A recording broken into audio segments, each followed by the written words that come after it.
What's going on, everyone? Jeremy from the Quartering, and I guess we're talking a lot about tech today. And if you don't follow me on Twitter, I would understand. But I maintain my presence on Twitter because it's still an important tool for conversating with all of you. My handle there is The Quartering.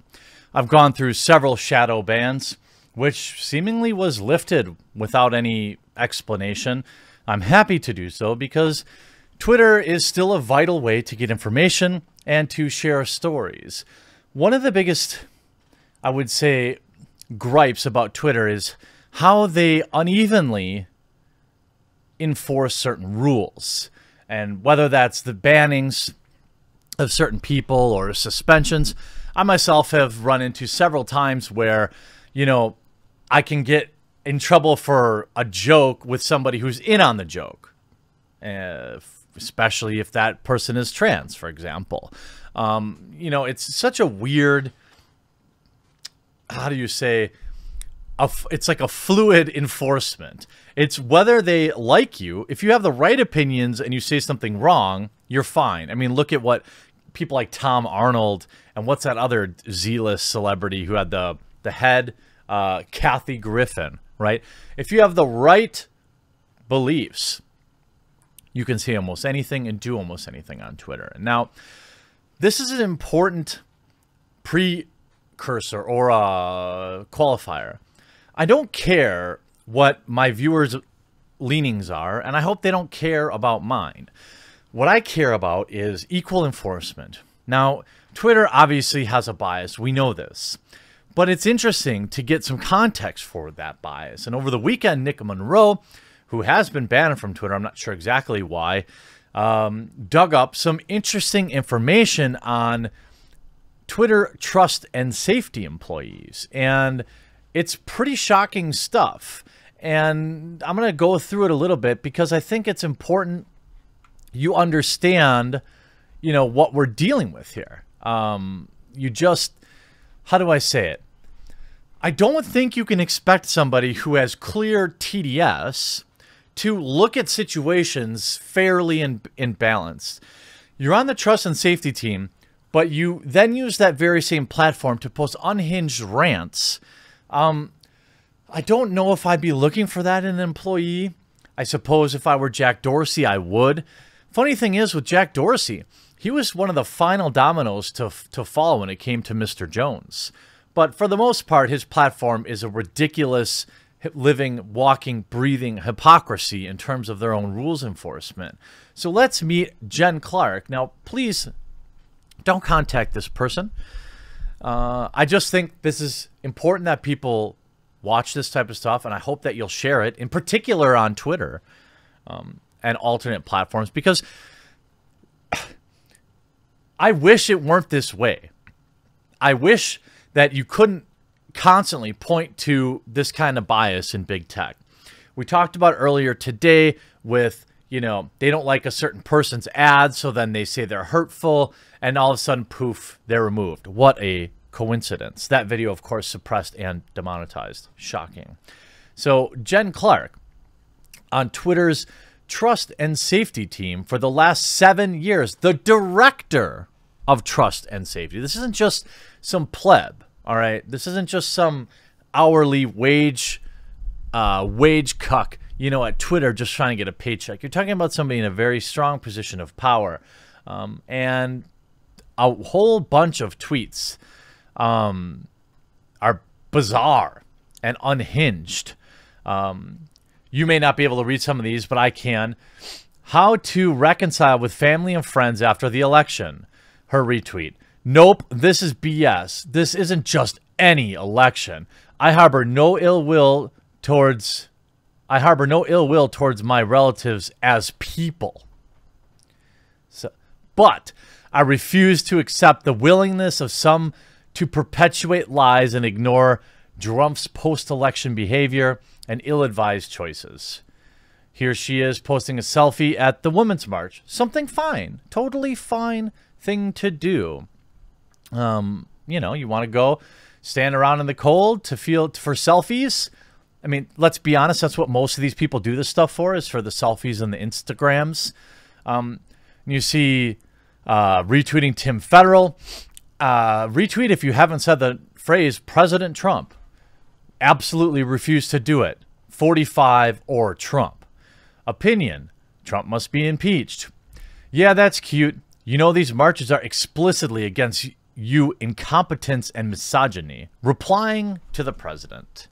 I always think it's weird when people tweet at him. It's like he's not going to see you. You're just throwing it out into the void. I know that some of you probably do it. And there have been times that I'll like retweet something he says. But like, why waste your time with that? Like, there's literally so many other things more productive to do. Like, if you don't like him so much, join up and help the campaign for the candidate that you do like. Jen Clark saying $100 to anyone who can name and show evidence that he instituted a policy with positive causal impact on unemployment rates of black folks. And then again, replying to the man himself, stop it, you destructive a-hole. We don't give a poo about either party and what they did or didn't do. All of you need to get your stuff together and resolve these issues. If you're not going to lead, then STFU. You are a complete and utter failure at Drumpf and disgrace to this country. Alarmism saved my family from Mr. Hankety Clankety. Why I won't tell anyone to calm down about Drumpf. Kate, I'm out. Can't watch this happen. I'm ashamed of this country and disgusted by every single ignorant F who voted for him. That's a good one, right? I'm hiring a senior manager, trust and safety analytics at Twitter. Seeking a great communicator and manager who knows their way around analytics, planning, and process improvement, and is excited about the opportunity for impact. This, of course, at a time when we must keep our eyes on big tech and what they're doing, because, look, I wish I didn't have to. I'm telling you. I know my detractors will say, otherwise, but like, look, I don't want to constantly defend one side, but here's the evidence of like you have somebody who's tweeting Orange Man bad all day in charge of trust and safety, the department that is knowingly enacting bias against a certain group of people. This is factual.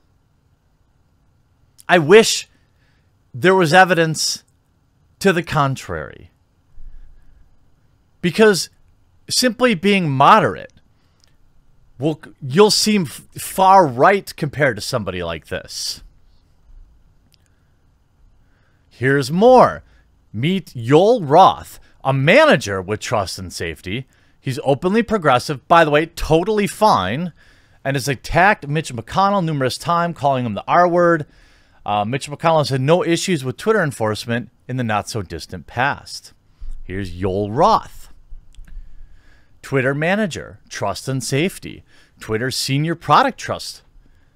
How does a personality-free bag of farts like Mitch McConnell actually win elections? People are really, really, really racist. Yoel Roth. But like, surely there are the R-word people who are at least passable public speakers who could vote for it instead. And then you could see Twitter's ban of McConnell shows tech censorship power. Senate Majority Leader Mitch McConnell campaign was locked out of its own Twitter account Wednesday for sharing a cell phone video documenting some of the threats made against him by protesters amassed outside of his home. The company's actions and subsequent explanation is a reminder of the enormous power it has to censor political speech, even as it becomes the de facto publishing platform of political candidates and public officials. At all the progressives leading the anti-safety pin backlash right now. Remember how well it went the last time we turned down each other? Last time? Massive anti-Drumpf protests headed up Valencia and San Francisco. Heart sign. Again, obviously there's nothing wrong with having your own personal beliefs. I don't think that you should have a system where your employees aren't allowed to share their beliefs. But once they're out there in the ether, once they're out there for consumption, I think it's fair to take a look at it and wonder, are these employees really that worried about enforcing their rules evenly? Or are maybe they going to jump at the opportunity to make a difference, as they would put it? Now, we would call that censorship, but they wouldn't say that because they would use all sorts of words that don't apply to justify it. And, you know, Jen Clark might be a totally fine person. And if you look at these tweets, a lot of them are kind of old. 2016, like a post-election meltdown. 2017, there's some from 2018. But it's clearly a pattern that has lasted for going on 4 years now and will clearly last another 4 years if people don't get their stuff together. See, what I don't understand, and perhaps you can explain to me in the comment section down below, is if you want change, why do you keep giving the side that you want out all the ammo they need to stay in? You know, the guy wouldn't have to come out and say they're trying to silence me if you weren't doing it, right? If there wasn't verifiable evidence of bias, he would just look like a maniac saying that. And you know what? People glom onto that. People see that and they're like, you know what? I feel marginalized too. I feel like my opinion's not validated too. See, it happens to this guy. It can happen to the president, so it could happen to me. Here's my vote. Like, they're so short-sighted and self-serving that they have no idea that every time they ban somebody, all they do is make them stronger.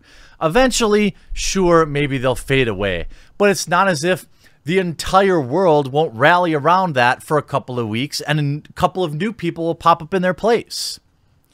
If you ban somebody who has a following for simply not liking their opinions, this isn't the type of road you want to go down. It gives the bad people, in your opinion, all sorts of ammunition to say, well, you know, they're trying to hold us back because we're speaking truth to power. And I guess in some cases they are. Because the power really does lie in Silicon Valley with Facebook and Twitter, for now. YouTube. Things are changing. People are moving off. People are using Gab. People are using Minds. People are using BitChute. People are tuning out altogether. And if we learned anything from 2016, Twitter isn't exactly a great cross-section of, you know, humanity. It's not a great cross-section of the voting population. Because if you listen to Twitter, everything would have been completely different. You saw a lot of whinging and meltdowns and crying, but a lot of that I think comes from guilt. It's like my father told me when I was at my grandmother's funeral, I asked him why he wasn't crying. Or I mentioned something along the lines as like, you know, a lot of your brothers and sisters are crying. And he said to me words that I'll always remember, and I'll paraphrase it here. Something like, well, they're the ones with regret. You know, when my mother passed, I had done the best I could for her. I was a good son. I took care of her in the end. I don't have any regrets. But look around at these people that are crying. This one used to, when she had dementia, used to get her to write her checks. This one owed her $5,000 and never paid her. This one hadn't seen her in 15 years. And they were all the ones crying. And that's what a lot of these meltdowns are. You did nothing, and nothing changed. Imagine my shock. I get being filled with regret, but maybe instead of trying to censor people and melting down on Twitter, maybe get off your butt and go do something. I suppose slacktivism's still pretty attractive for the time being. Hope you enjoyed this video. We'll talk to you again real soon.